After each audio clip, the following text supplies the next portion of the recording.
ये कहानी त्रेता युग की है। उस समय श्रवण कुमार नाम का एक बालक था।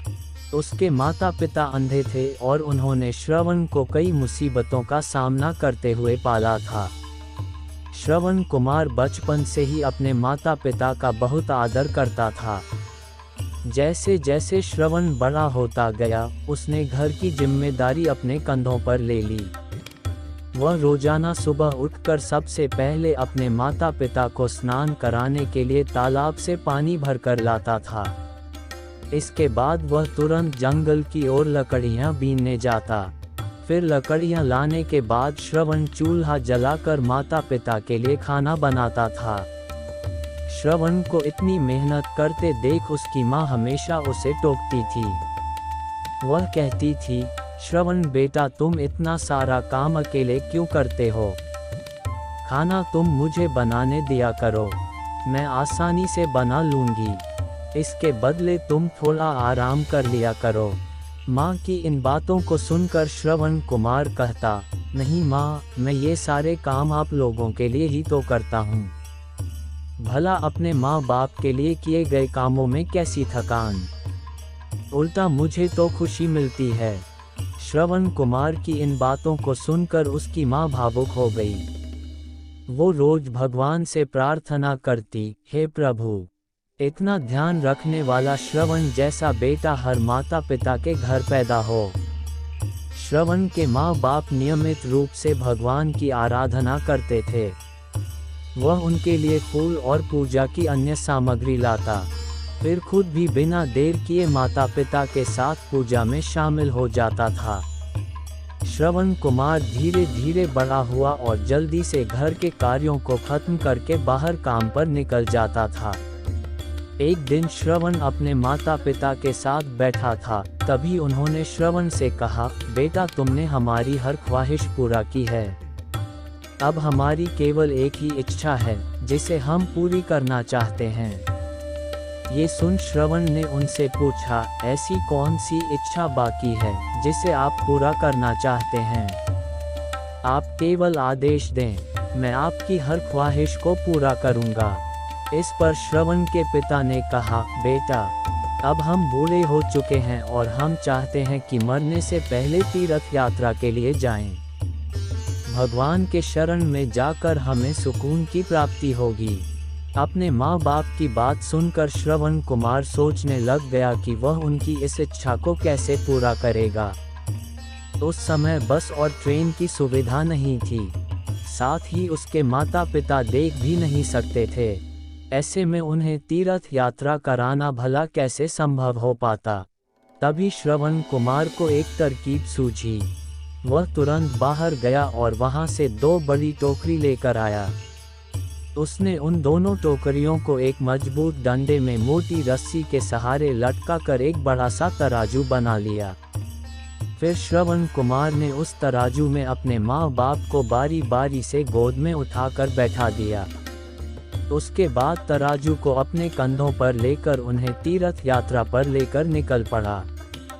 वह लगातार कुछ दिनों तक अपने माता पिता को एक के बाद एक सभी पवित्र स्थलों पर घुमाने लगा।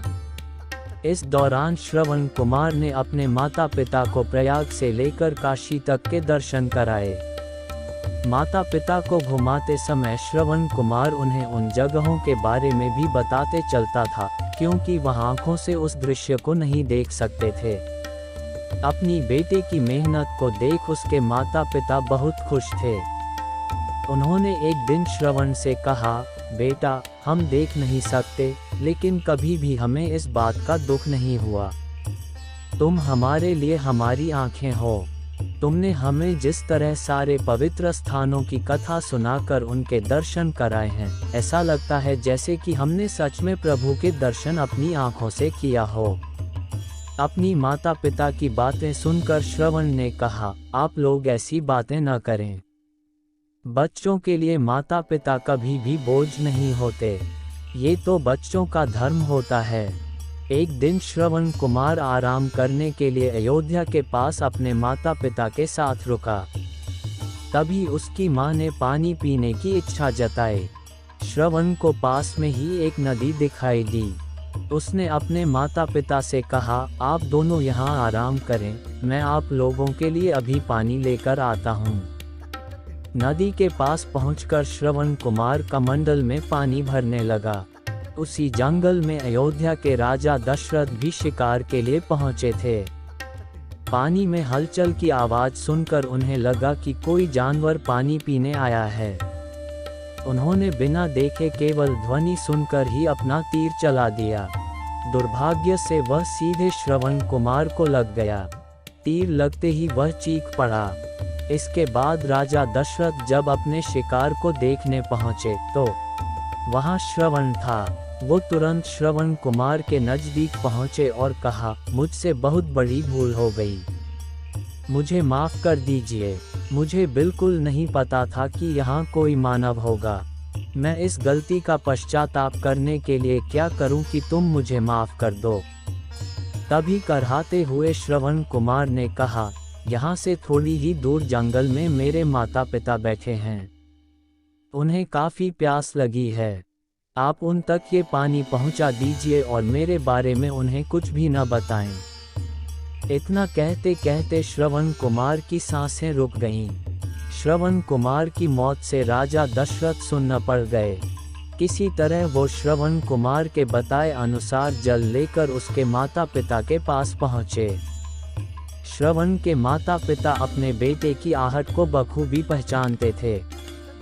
जब राजा दशरथ उनके करीब पहुंचे तो उन्होंने आश्चर्य से पूछा, तुम कौन हो और हमारे श्रवण को क्या हुआ? वह क्यों नहीं आया? राजा दशरथ उनके सवालों का जवाब नहीं दे पाए। उन्होंने चुपचाप पानी उनकी तरफ बढ़ा दिया।